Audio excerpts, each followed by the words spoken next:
Hello friends, welcome back to Erippori kitchen. ഞാൻ Milu George.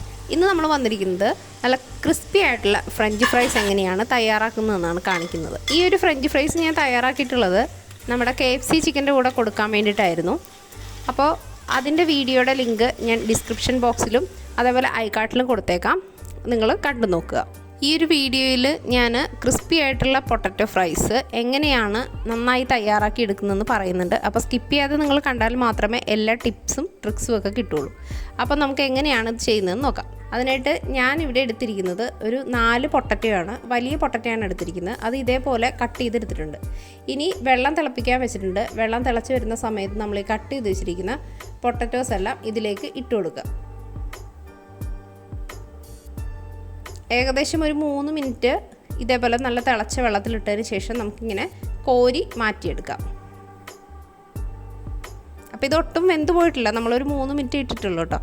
ഇതിനെ blanching എന്നാണ് നമ്മൾ പറയുന്നത് ഈ ഒരു മെത്തേഡിനെ. ഇനി നമ്മൾ ഈ എടുത്തു വെച്ചിരിക്കുന്ന പൊട്ടറ്റോ ഒരു കോട്ടൺ തുണിയിലോ ഒരു ടവലിലോ ഇട്ട ശേഷം നമുക്കതിൻ്റെ ആ ഒരു വെറ്റ്നെസ് കളഞ്ഞ് എടുക്കാം.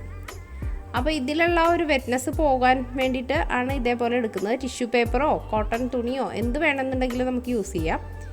ഈ വീഡിയോയിൽ കാണിക്കുന്ന പോലെ തന്നെ നമുക്ക് ഈ വെള്ളം മുഴുവൻ ഒപ്പിക്കളഞ്ഞെടുക്കാം. അപ്പോൾ ഒലിവിയാണ് കേട്ടോ ഈ ഒരു ഇത് ചെയ്യുന്നത്. ഒലിവിയയ്ക്ക് ക്രിസ്പി ചിക്കൻ്റെ കൂടെ നമ്മുടെ KFC ചിക്കൻ്റെ കൂടെ ഇതുകൂടെ കഴിക്കണം, അല്ലെങ്കിൽ കസ്റ്റമർക്ക് നമുക്ക് അതുകൂടെ കൊടുക്കാം എന്ന് പറഞ്ഞിട്ട് മോളാണ് ഇത് ചെയ്യുന്നത്. അപ്പോൾ ഇതേപോലെ നമ്മൾ നന്നായിട്ട് തുടച്ചെടുത്തിട്ടുണ്ട്. കുറച്ചിട്ടിട്ട് നമുക്ക് തുടച്ചെടുത്ത് കഴിഞ്ഞ് പെട്ടെന്ന് തന്നെ അതിൻ്റെ വെള്ളം പോയി കിട്ടും. ഇനി നമ്മൾ അതൊക്കെ വെള്ളം കളഞ്ഞ് വെച്ചതിലേക്ക് കോൺഫ്ലവർ 1 ടീസ്പൂൺ ഇട്ട് കൊടുക്കുന്നുണ്ട്.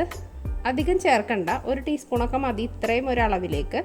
ഇനി നമ്മളിത് കൈകൊണ്ട് നന്നായിട്ട് എല്ലായിടത്തേക്കും എല്ലായിടത്തേക്കും ഒരുപോലെ മിക്സ് ചെയ്ത് കൊടുക്കുക കേട്ടോ. ഇനി അതിലേക്ക് നമ്മൾ കുറച്ച് ഉപ്പിട്ട് കൊടുക്കുകയാണ്. ഒന്ന് തൂളി കൊടുത്താൽ മതി, ഒരുപാട് ഉപ്പ് വേണമെന്നില്ല. ഇനി അതും ഇതേപോലെ തൂളി കൊടുത്തതിന് ശേഷം ഒന്ന് മിക്സ് ചെയ്തെടുക്കണം.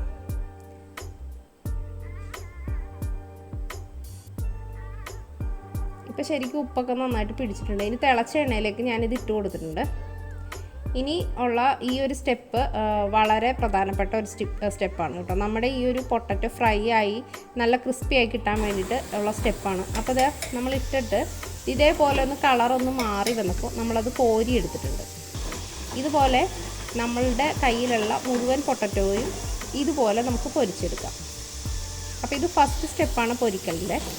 അതിനുശേഷം നമ്മുടെ പൊട്ടറ്റോ എല്ലാം പൊരിച്ചതിന് ശേഷം നമ്മൾ രണ്ടാമത്തെ ട്രിപ്പ് കൂടെ ഇട്ട് കൊടുക്കുകയാണ്.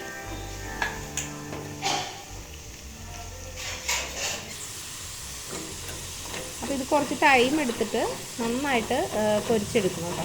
ഇങ്ങനെ ഇളക്കി കൊടുക്കണം. അപ്പോൾ ഇത് നന്നായിട്ട് തന്നെ ക്രിസ്പി ആയിട്ട് കിട്ടും. ഇനി നമ്മളിതിങ്ങനെ കോരി എടുക്കുന്ന സമയത്ത് ഈ ഒരു ശബ്ദം കണ്ടോ, ഈ ഒരു ശബ്ദം കേൾക്കാം. ഈ ഒരു ശബ്ദം കേൾക്കുന്ന സമയത്ത് ഇത് കോരി എടുത്താൽ നമ്മൾ പാത്രത്തിലിടുമ്പോഴും ഈ ഒരു ശബ്ദം ഉണ്ടാകും. ഇത് കറക്റ്റായിട്ട് ആയിട്ടുണ്ട് കേട്ടോ.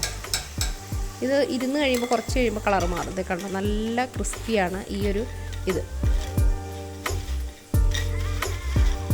നിങ്ങൾക്ക് ഇഷ്ടപ്പെട്ടെങ്കിൽ ഇതൊന്ന് ഷെയർ ചെയ്യാനും ചാനൽ ആദ്യമായിട്ടാണ് കാണുന്നതെങ്കിൽ ഒന്ന് സബ്സ്ക്രൈബ് ചെയ്യാനും മറക്കരുത്. Thanks for watching. Bye bye.